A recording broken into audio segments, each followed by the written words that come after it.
बाबा धाम का plan suddenly बन चुका था। हम बैठ चुके थे ट्रेन में जाने के लिए देवघर। ट्रेन में बैठे बैठे सेल्फी लेनी तो ज़रूरी है, तो ली हमने सेल्फी, खाया खूब सारा खाना। जैसे कि आप देख सकते हैं, ट्रेन में सफ़र करने के बाद हम पहुंच चुके थे जसीडीह। जसीडीह देवघर का ही पार्ट है और जसीडीह स्टेशन काफ़ी खूबसूरत हमें लगा। उसके नज़ारे, उसकी ग्रीनरी बहुत ही मनमोहक थी। अब सफ़र करके आए हैं तो चाय पीनी तो ज़रूरी थी। हमने पी चाय और निकल गए बाबा वैद्यनाथ धाम के लिए। महाकाल की नगरी बाबा वैद्यनाथ धाम, जहाँ जाना मैंने कब से ना जाने सोचा था, लेकिन कहते हैं ना, जब बाबा का बुलावा आता है तब हम पहुँच जाते हैं। पहुँचते ही मेरी दोस्तों ने कहा थोड़ा मार्केट देखते हैं, तभी हमें ये सुंदर गाय दिखे। सुबह हो गई थी, मंदिर के द्वार खुल चुके थे। हमने ली प्रसाद और प्रसाद लेने के बाद हम लोग मंदिर पहुंच गए थे।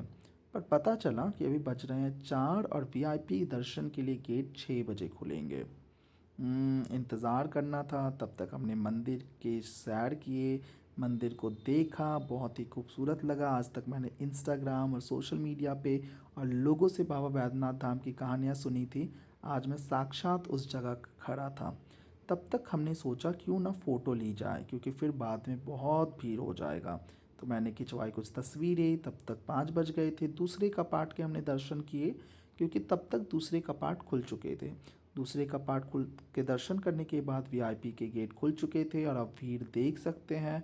मैं तो बहुत डर गया था कि इतने भीड़ में मैं कैसे सफ़र करूँगा। लिटरली मैं सफ़र करूँगा, बट अब आए हैं तो दर्शन तो करनी थी। मैं और मेरे दोस्त लोग सब वीआईपी दर्शन के लाइन में लग गए, लेकिन जो भीड़ थी, एक पल देख के तो ऐसा लग रहा था मानो कि मुझे नहीं जाना है। धीरे धीरे लाइन आगे बढ़ रही थी, हम सब लाइन में खड़े थे। बहुत ही डर लग रहा था मुझे, खासकर ज़्यादा कुछ कारणों से। और उसके बाद ये दृश्य देखने के बाद लगा नहीं, मंदिर तो जाना है। तब तक ज्योतिर्लिंग भी हम लोग पहुंच गए थे।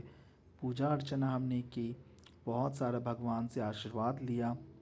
इतनी दूर आए हैं तो खाली हाथ तो जाते नहीं।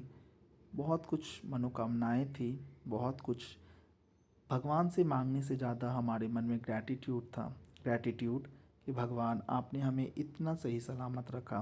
भगवान आपने हमें इतनी सद्बुद्धि दी कि आज तक हम लोग अच्छे से हैं। पूजा पाठ हो गई थी। निकल के मंदिर से हमने सीधा किया नाश्ता। नाश्ता करने के बाद फिर मार्केटिंग करनी थी, क्योंकि हमें बहुत सारी चीज़ें खरीदनी थी। तो सब करने के बाद फिर आ गए स्टेशन। स्टेशन आने के बाद फिर उन गलियों में वापस लौट जानी थी, तो ट्रेन बैठ चुके थे। ट्रेन बैठकर हम लोग जा रहे थे अपने शहर धनबाद। ये खूबसूरत वादियाँ, जब भी मैं ट्रेन में सफ़र करता हूँ तो इन वादियों को देखकर मुझे बहुत अच्छा लगता है और मन करता है कि बस ट्रेन में ही रह जाऊँ। लेकिन वक्त हो चुका था, धनबाद भी पहुँच चुके थे। धनबाद पहुँचने के बाद फिर चाय पिया और निकल गए रूम के लिए।